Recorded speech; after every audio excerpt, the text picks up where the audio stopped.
I've done cosplay since it was 2013 at May Comic Con. The whole reason why I started was because I was too poor to make my own costumes, and I thought if someone else can make it, fuck it, I can do it too. How hard can it possibly be? So that's how I got started. These are some of the costumes I made. Chappie from, I guess, Chappie.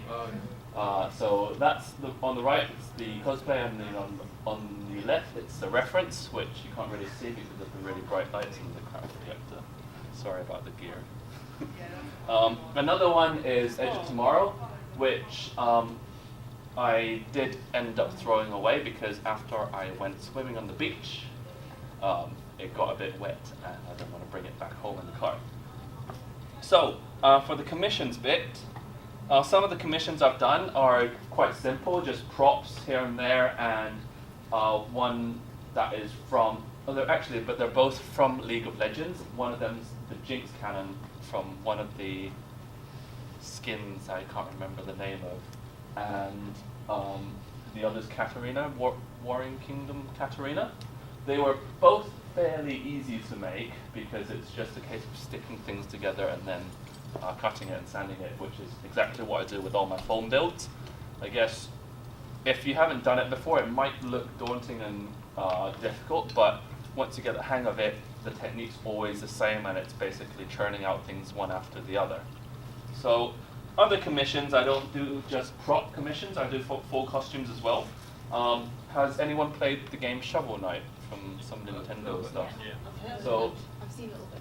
I have no idea what it is, but that's Shovel Knight on the left. You can't really see it much, and it's made of foam, and there's a prop, and then there is some sort of resin coating for the horns as well, just to make it more sturdy. I'm not going to go into details because it's a panel about commissions and not how to make things. And then on the right, it's from a game called League of Legends, which was my favorite game at the time. And then Riot asked to make the skin before it's come out, and I was like, yes, I'll just jump right on it, and that was the best thing ever, because they flew me out to LA and I got a heat stroke while I was drinking by the pool. And by the time I had to go on stage, I was puking everywhere, and as soon as I got off stage, I just had the shits for all day long. Imagine having the shits when you're in full costume and you're panicking. You go, which bit do I take off first? I just can't sit down, and you can't open your legs to pee, and it just gets really messy. I sold that costume afterwards. So, how do I get started into commissions? Basically start small. You need to show off what you have done before and what you're working on, that kind of stuff. I guess the normal social media stuff applies, where you just post your progress, and eventually you can either ask people if anyone needs anything making, or you make something that you like and sell it on. I think that's the best way of getting started. Make something you like and you feel passionate about, and you won't lose motivation making it, and then go, anyone want this for a cheaper price? It's something that I made, I used once or twice, and then there you go, have it, or not. Other ways are just asking people if you want stuff made, but obviously people are weary about that, so I guess you need to bump the cost down, because since you're not that well known, you can't really charge, let's say, minimum wage, because a lot of people think, oh, I'm going to make stuff for a living, and I'm going to live off that, and it's going to be a great plan for the next year. And so many plans fall through not because people are shit at making stuff, it's because people don't trust you making whatever you're making for them. So some of the times commissions start from, 60p an hour to about £1.20 an hour, depends on what it is. And yes, it does seem like a low number, but if you quote someone, £500, and you spend 300 hours on it, plus 200 pounds of materials on it, it's £500 might seem a lot of money, but if you think about it, it's about, a couple of pounds per hour plus, or maybe £1 an hour plus materials, which means you kind of cancel everything out. It's probably not worth doing. Because the companies, like the shitty ones from Taobao and whatever else from China, they charge for shit quality costumes for really low prices because they keep churning it out, which kind of screws out everyone's market, and people think, oh, I can buy this for £30 on eBay or from Etsy or whatever else. Why should I pay you? I guess that's the question. Why should they pay you? You need to show off your work, and that's how you get started into the whole thing.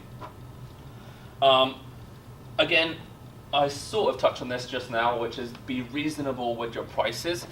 There are lots of companies, especially on Etsy, where, I don't know, if you commission some sort of costume, like an Iron Man costume, they will charge you £5,000 for it. And yes, you can pay in installments, but so what? You end up with a costume. They will get damaged every time you wear it, so you need to maybe repair it every few times and whatever else. So bearing in mind, other people that buy costumes won't understand that your costumes will break. They think you're buying something and it will last forever, which is not true. I guess that's sort of a disclaimer you have to give to people. So bearing that in mind, be a bit reasonable with your prices and don't go overboard, because we all start off from somewhere, and if people don't trust what you make, they won't pay the prices like minimum wage. For example, the Shovel Knight costume, that could easily go for if I charged a normal wage, minimum, or about £10 an hour at least. Because I guess if the more specialized your skill is, the less people know how to do it. I guess that's just, you can put your prices up. But stuff like that, you can easily charge 12 to £15 an hour, and that would cost over 1,000, and no one's ever going to pay that because it's literally cheaper to make it themselves and etc. People like Vulpin Props. Do you guys know Vulpin Props? He's an American prop maker that makes a lot of commissions out of really good quality materials. He charges about 50 to I think £130 per hour of making whatever it is making. And if you count up the hours, it's probably going to take about 40, 50 hours to make it. I guess I'm not good at maths, so you guys can do the maths. And one last thing is, are you sure you can deliver on that costume? Because if people pay you, then I guess you're bound by whatever contract you write or by the law that you have to deliver some sort of quality. And fallout from that is people will slate you for your quality. So basically, if I'm making costumes for myself, I can cut as many corners as possible to make it easy. I'll just churn it out the door and it would look fine. But if people are paying you for it, just consider you have to do extra work on it so it looks proper. Like, for example, the insides of the costume must look a little bit neater, as opposed to bits of threads hanging in on the inside and you just kind of take down because it's a costume for yourself and no one's ever going to look at the inside. But if you sell it off, everyone's going to look at the inside. And obviously, if you're making costumes for yourself, you might miss a deadline for a con, but if you miss deadlines for other people, they'll start getting arsy with you, and everyone's going to have a bad time, and your reputation, which is the most important thing in making commissions, will deteriorate really quickly. So next one. Things to consider is, what is the worst that can happen? The obvious is you can't deliver the costume. I don't know, for whatever reason, a family member dies, nobody cares. If they're paying you the money, they expect you to deliver that without fail. Obviously, some people might empathize if a family member dies or someone has cancer or whatever else. They might be like, okay, I'll slip it for 2 weeks, 3 weeks. But eventually, it'll catch up back to you saying, why is it still not here? Why is it still not here? And you get questions bombarded like you. And then eventually you get shit posts like, oh, they didn't deliver, they're making excuses even though your family member died or whatever, etc. Nobody cares about that stuff. So if you set a date, make sure you say, I'm going to cover contracts later, make sure you say in your contracts, if something does happen, you are allowed a certain amount of weeks to recover that. And I guess if you don't, then you're kind of in a bad spot, really. Who's it for? Is it for someone, like a big company, for Riot? They don't really care about the quality because they just spend money like there's no tomorrow. They have just so much money to spend. You make something that's not 100% perfect, maybe just 90% perfect, they'll pass it and be like, okay, fine, whatever, we'll pay the money and then move on. If they don't like it, they won't ask you back. If they do like it, they'll keep asking, etc. But if you are looking for someone who, if you're making a commission for someone who's always bargaining and basically all of these red flags where like, oh, can I have it any cheaper? Can I have it out of this material, which is cheaper than what you're offering? Those kind of people, I think, are going to be very problematic in your future commissions, because if the materials you use for that commission isn't great, it will get damaged really easily, and they will blame you for the quality of the work you deliver.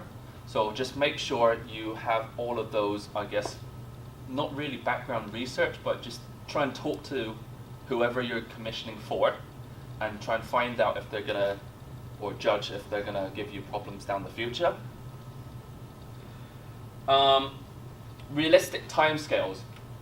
Yes, you can say, I will give it to you in 3 weeks, but just remember you have other things to do unless you do this full time. If you're going to stay doing 3 weeks, you must plan to finish it in 2 weeks. So give yourself at least a week of buffer time. For example, if materials don't get delivered, that will delay things for another few days. A few days on top of this, a few days on top of that. You use too much glue than you planned, you have to order from Amazon, that's another 2 days if you don't want to pay for Prime, etc., etc. So make sure you give yourself plenty of time. Personally, I would not do a commission if they ask for it within 3 months, because I work full-time and I got other things to do as well, which is more interesting than the commissions.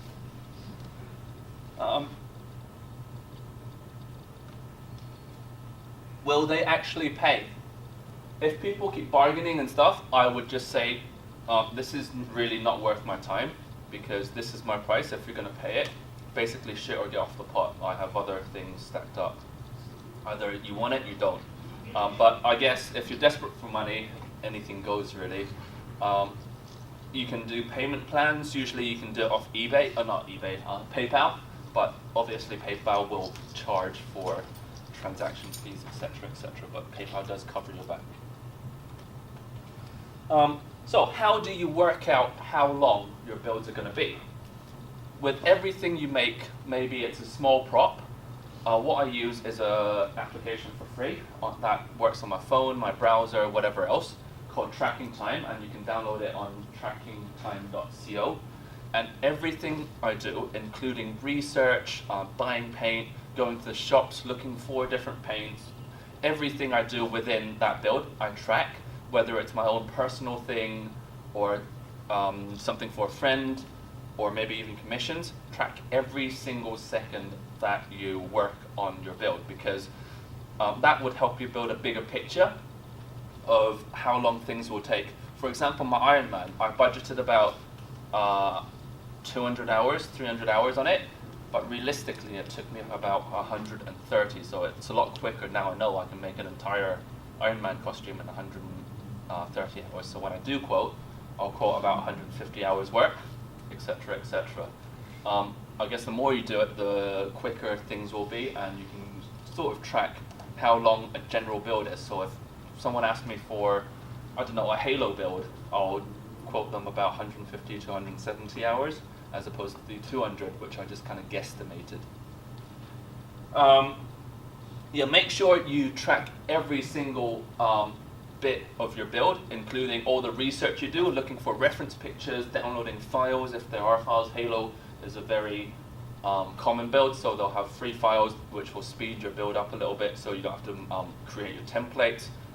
Finishing, detailing, airbrushing, everything you do, make sure you track, and that will give you a better picture of it. So on my phone, it's really easy to use. I'll just click on the Tracking Time app. It will load eventually. And then all I have to do is select the project. I've got convention research, which I'm doing some kind of consultancy for a company, and then Iron Man build. All I have to do is click on that, and then it'll start tracking time, and it syncs to your browser and whatever else. It's all free. So eventually, if you do continue this path, you'll get more and more commissions, which you can't handle. But obviously, I keep saying obviously, I should stop saying that. The more things come in, the less time you'll have on each project. So you'll need to start thinking of outsourcing the easy stuff to other people.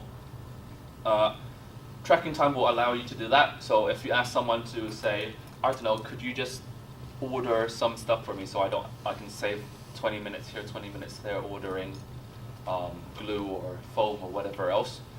They can track their time and you can put everything together as a project. That will really help. Setting the best price. How do you charge people for your time, the effort, and the materials you use? Firstly, how are they going to pay for it? Are they going to pay by cash all in one go? Are they going to pay by cash once everything's delivered to them? Or are you going to charge some sort of deposit to cover yourself?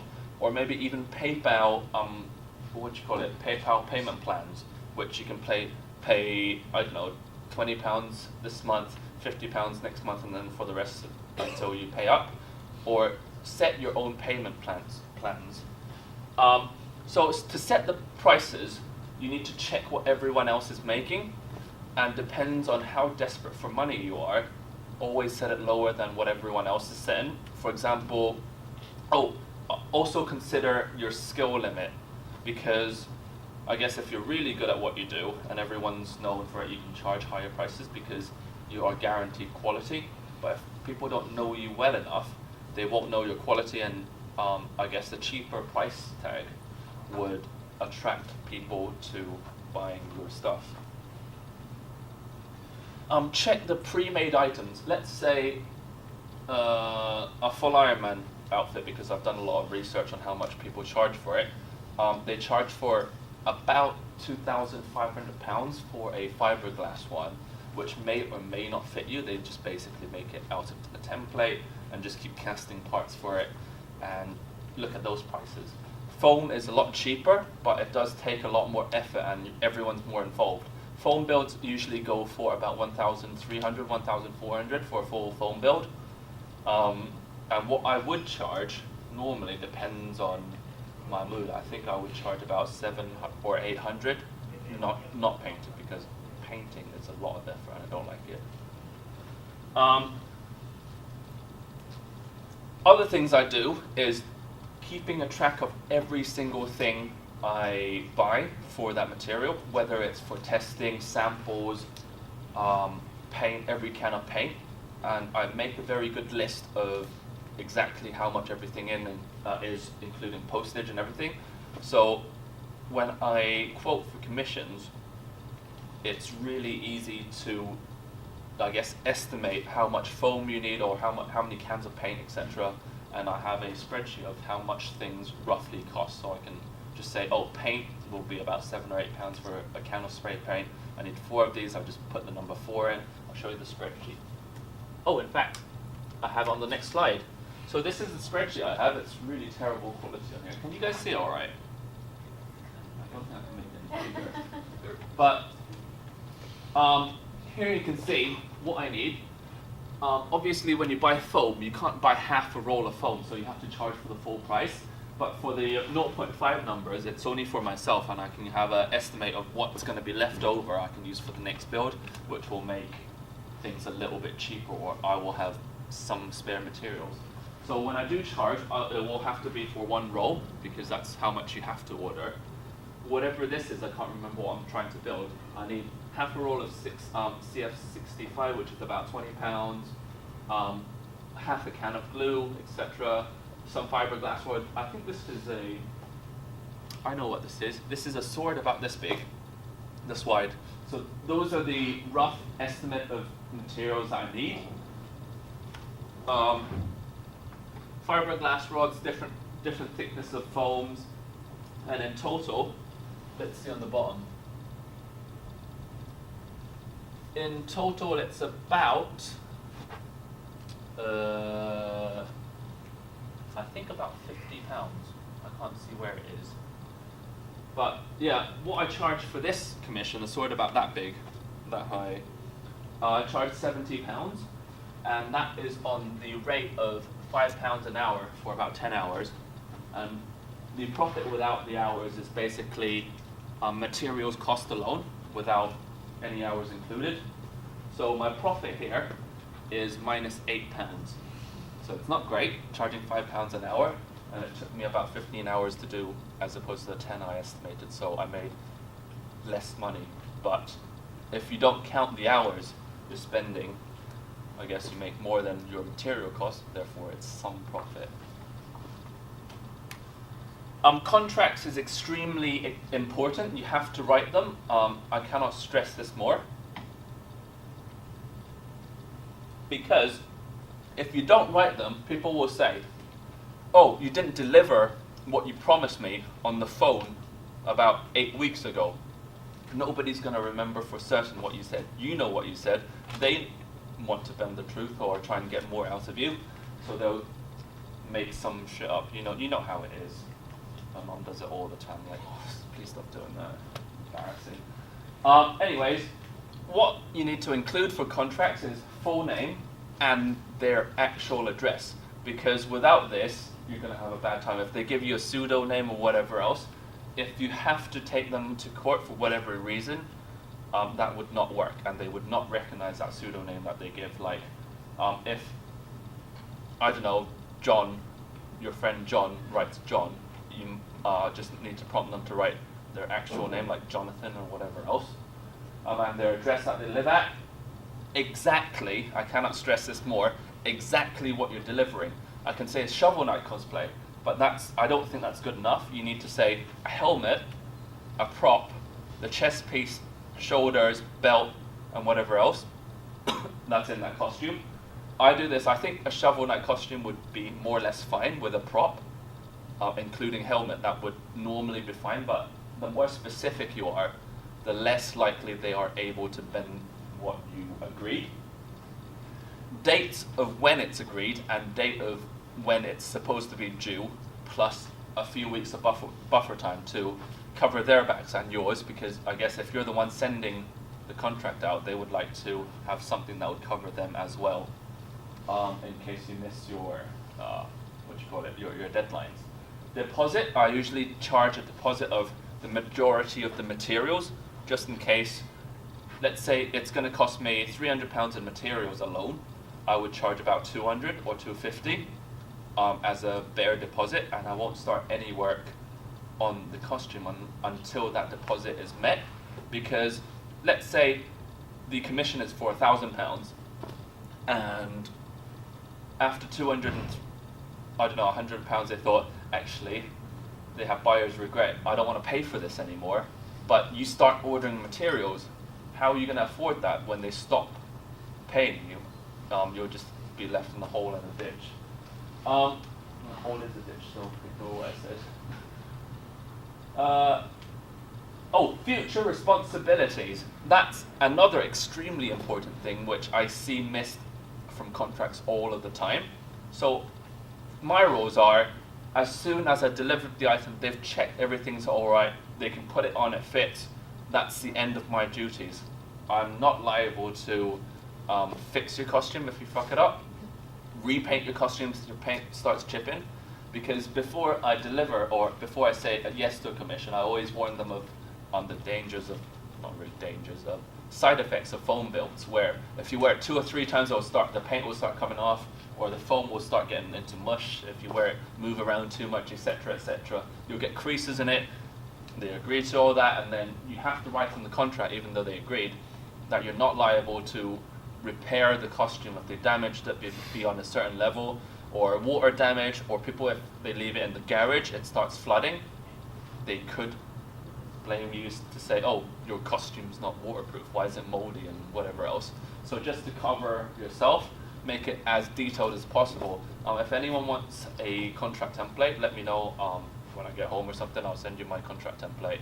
So stuff like water damage, creases, paint chippings, just be as specific as possible, kind of like your house insurance, whatever else. Cancellation policies, mine is no refunds, because if I spent the time building half a costume, I don't know, I spent that time already, I can't really get it back, so it's kind of your problem for cancelling. If you can't afford it, it's not really my problem if you can't afford the rest of the costume that you agreed on. Payment methods, obviously, direct bank transfers or PayPal. If you don't want to pay the fees, don't use PayPal, or etc., etc. That kind of stuff you have.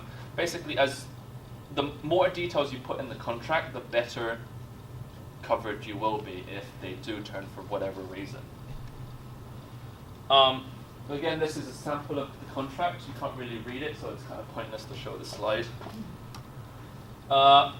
Outsourcing, which I touched on earlier, the more, I think this is the second to last slide, making very good time, half an hour, good. Outsourcing, the more commissions you do, the less you actually do on commissions. Does that sort of make sense? Is that a no? So let's say if I got really lucky, I got 3 or 4 commissions ordered at the same time. Obviously, I won't be able to deliver every single one because all by myself anyways. So I need to think about paying other people to do the really boring work, like, I don't know, base coating, which is just a case of slapping some paint on, waiting for it to dry, slapping another paint layer on, waiting for it to dry. Those are really boring tasks that literally a monkey can do. So I'll say, oh, is anyone free? I'll pay you so much money to cover this and whatever, and then, I don't know, buy them a drink afterwards. So stuff like that, you just think what you can outsource to friends or family or whatever they do. I'm sure they're happy to help, and if you pay them, they'll probably say yes because it's free money. It's for them, £50 to, you know, spend half a day and just coat layers of paint, etc. But do keep in mind that at the end of the day, is your reputation on the line. What can you afford to outsource to other people? Personally, I would not outsource any of the cutting and the build to anyone at all because I don't trust anyone with cutting foam. Yes, maybe they're great, but if they don't do it my way, it's not my product. It would be their product. And even though, let's say if I were to make a sword, I can probably get away with cutting the shape of the sword. And if someone's very skilled in, I guess, edging the sword, so sanding it so the sword is kind of like this as opposed to a block, maybe. But unless they are that level, I think I'll have to do it myself. And obviously the paint coating and stuff depends on how much you trust the person in painting. They can either paint base coats, the ceiling basically, or the base coats, which is just, I don't know, spray paint a few times. But obviously people do screw up spray painting, so it really depends on who it is you're asking and how much you want to pay them. And they will just come out of your pockets, and you'll maybe charge the client for more money because you'll be outsourcing those. Just keep that all in mind. Well, people notice the difference in quality. That's another thing to bear in mind. Who are you asking to help you with your build, and will they really screw it up beyond repair? Because if they do spray paint and you haven't taught them how to spray paint, they might spray paint too close to the actual foam and it starts dripping, in which case you're pretty much fucked. You have to redo that bit because it's very difficult to strip paint from foam. And then finding the right people. What I usually do is someone with a little bit of experience of making things, but not too skilled because they cost more and cheap. That's about it, really. Has anyone got any more questions on how to take commissions? That was easy. Any other questions with anything else? Oh, sorry. Hello. I'm just curious, because you mentioned that you've been commissioned by big companies. How would you go about that? How would you go about addressing the quality of the stuff that you would put out? What do you mean?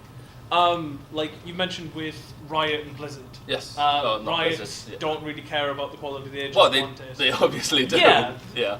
But how would you go about addressing how you would go about it with the build? Sorry. Well, I do check in with their person who's raised the commission and say, make sure the artist or